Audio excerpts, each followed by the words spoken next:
that was my new intro theme, which was done by my wonderful friend Mickey. You can see their stuff over at their channel, just here. And they wrote that for me! Mickey wrote me an intro! I now have my own theme song! I have my own theme song! Thanks so much to Mickey who created that theme song for me. It was fully composed and everything just for me. I feel very honoured, thank you very much. A link in the doobly-doo. So this week, BookTube, I have finally decided to read Shades of Grey. Not what you think it is, not 50 Shades of Grey, many more shades than that. This is Jasper Fforde's trilogy, apparently. I didn't know it was going to be a trilogy, I thought it was going to be a standalone piece, and it wasn't. It has not yet even been written. Apparently it's due for release this year, so maybe it is good timing that I read it now. This book posed a lot of questions right at the end. Even on the very last page, I was like, what? What? While being an immensely detailed and enriching universe, the book was a little bit hard for me to read. I found that there was a lot of descriptions in there, which was fantastic for the first, maybe third of the novel. I was like, yes, this is an amazing world, what a cool description.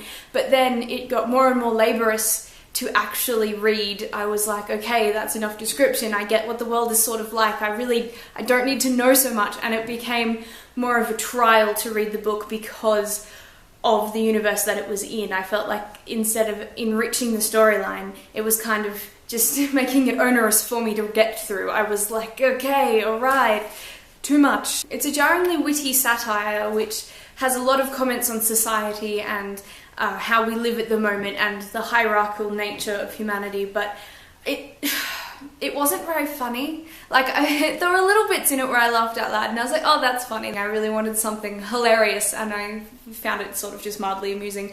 I found it very true and hard-hitting, and there was a lot of good commentary on there. Like I said, satirical. There was no underlying base of humour. So the book is about this young guy who is coming of age in his society, and he's about to take his colour test to see what standard of society he will be in, and it's all colour-coded, and the percentage that you can see is sort of how you're based in this world. And then of course he meets this girl who's really pretty, she has a cute nose, and she just defies the rules, and she's a grey, so she's like the lower standing order, but she's a little bit impossible, and that really intrigues him. And even though he's semi-betrothed to somebody of much higher colour back home, he ends up falling in love with this grey, and they go on this adventure, and it all it all transpires along, and it's a great comment on society, but I felt like the storyline sort of just lacked a bit of punch. I'm a bit like, really? More rules? It's all about the rules. It's already dated, even though it's in the future by hundreds and hundreds of years. The one thing that's supposed to have lasted is Ovaltine. I was like, no. But the road systems are really cool. I really liked that piece of technology, even though it was broken and they didn't use it properly.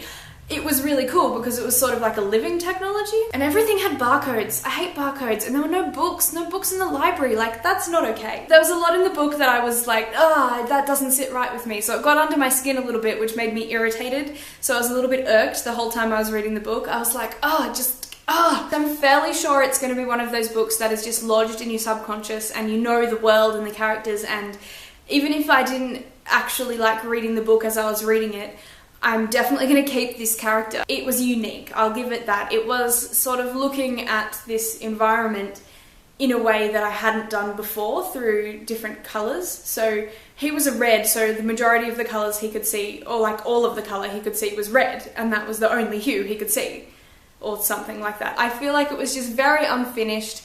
Maybe the next one might be alright. I have read some Jasper Fforde stuff before. Thanks, Tash. I will get these books back to you eventually, I promise. I borrowed them in about, what, like 2007 or 9 or something? And I will return them to you eventually. They might be sitting on my shelf for a little while in the background of my YouTube. Thanks so much for watching. This is my review of Jasper Fforde's Shades of Grey. There's a little bit of sexy in there, a little bit of romance. But nothing 50 Shades of Grey-esque at all. Thank you so much for watching. I'm Span from Spanmade. I hope you enjoyed my review, and I will see you next time. Bye, BookTube!